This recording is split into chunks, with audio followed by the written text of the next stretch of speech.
After rook e1, we play here queen c7, protecting the e5 pawn. White plays here d3, and let's see what happened.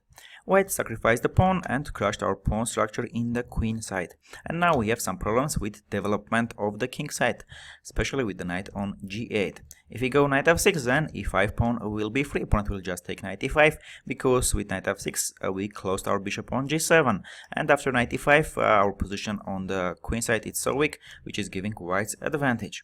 If we try to develop this knight on g8 from h6, then white take bishop h6, knight e5.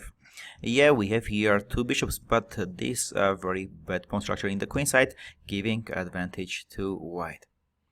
After d3, if we play here f6 and protect the e5 pawn, and then try to go knight h6, knight f7. Here our problem is c5 pawn, so this c5 pawn is hanging. White will play knight e4. If we try to protect it one more time with queens, then bishop e3 is also coming, so c5 pawn is anyway falling. And after knight h6, knight c5, knight f7.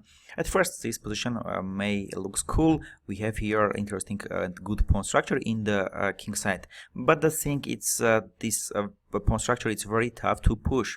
While white has a pawn majority in the queen side, and these pawns are coming much faster. White plays here c3, then b4, a4, while we have problems for pushing our pawns. Whenever we play here f5, e5 pawn will become very weak.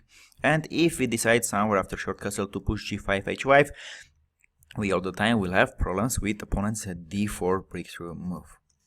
So after queen c7 and d3, this is a very interesting position. White sacrifices a pawn, but in future they are going to take the c5 pawn and have a great position. And here is very decisive moment.